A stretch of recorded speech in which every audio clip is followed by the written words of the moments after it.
যে ঘটনাটা হয়ে গেল, এখন যদি আমি পিছনের দিকে তাকাই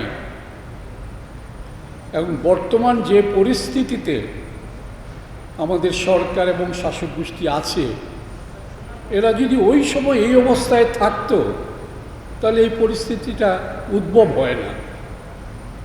আমি কি বোঝাতে পারলাম? কারণ কীভাবে কী অবস্থা এখানে আসলো।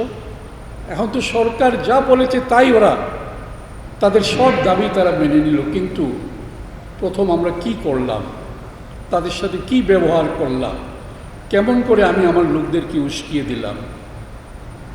আমি দুঃখিত, আমার পূর্ববর্তী বক্তারা সবাই এক বিষয় নিয়েই কথা বলেছেন, সেনাবাহিনী। আমি একটু বোধহয় বিচ্যুত হয়েছি, কিন্তু এটা আমার মনের আভ্যন্তরীণ যেটা আমি চাপা দিয়ে রাখতে পারিনি, এটা বেরিয়ে আসছে। ছাত্র টিভিতে যখন দেখি অনেক বলা হয় দুষ্কৃতিকারী, টিভিতে আমি একটা তো আমি চেহারার দুষ্কৃতিকারীর চেহারা আমি দেখি না। যারা পুড়িয়েছে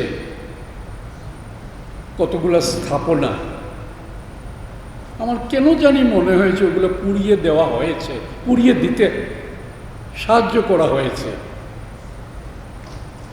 আমরা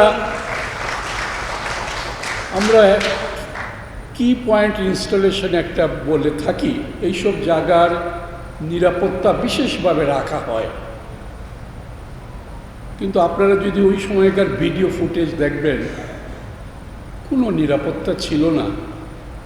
তাহলে কি মনে করার কোনো সম্ভাবনা আছে এগুলা ঠিক আছে, করতে আছে করুক। গুলি কেন তখন হয়নি? পরবর্তীকালে আমাদের যে এত মূল্যবান প্রাণ আর হলো, এগুলো তো ফিরে পাবো না। কিন্তু এখন যেন আল্লাহর ওয়াস্তে আমরা এই জায়গাতে থামি। আর যেহেতু মোটামুটি সব দাবি মেনে নেওয়া হয়েছে, যদিও ওদের 9 দাবির পরিবর্তে এখন 1 দাবি আসছে, আমি এটা রাজনৈতিক ব্যাপার, রাজনৈতিক বিষয়, আমি এটা নিয়ে কথা বলবো না। তো আমার মনে হয় এখন সকলের একটু চিন্তা করার ব্যাপার, যাতে আর রক্তপাত না হয়। আর যে বিষয়টা নিয়ে সকলেই কথা বলেছে, সেনাবাহিনী, আজকে 25 বছর হয়েছে আমি অবসরে গিয়েছি, কিন্তু একবারও আমার মনে হয়নি যে আমি সেনাবাহিনীতে আর নাই। থাকিও সেনাবাহিনীর আশেপাশে, প্রতিটি মুহূর্তে আমার মনে হতো আমি সেনাবাহিনীর সদস্য, এবং এখনও মনে হয়। কিন্তু গত কদিন থেকে আমার পরিচিত বন্ধুবান্ধব, আত্মীয় স্বজন যেসব কথা বলেন, আমার সত্যি খুবই খারাপ লাগে। এই জিনিসগুলো আমাদের প্রাপ্য না, আমাদের সেনাবাহিনীর এই জিনিসগুলো প্রাপ্য না।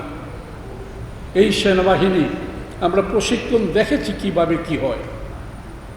যেহেতু আমি এখনও মনে করি আমি সেনাবাহিনীর সদস্য, এবং কালকে সেনাপ্রধান নাকি উনি বলেছেন আর এরকম গুলি করা হবে না, দেরিতে হলেও আমি মনে করি এটা একটা ভালো সিদ্ধান্ত। এবং সেনাবাহিনীকে রাখা হয় দেশ রক্ষার খাতিরে। আভ্যন্তরীণ গোলযোগে কখন তাদেরকে ব্যবহার করা হয়? যখন বাকি যত বাহিনী আছে তারা ব্যর্থ হয়। আর আমাদের যদি ওই বাহিনীগুলো ব্যর্থ হয়ে গিয়ে থাকে ইতিমধ্যে, কি প্রয়োজন ওদেরকে রাখার?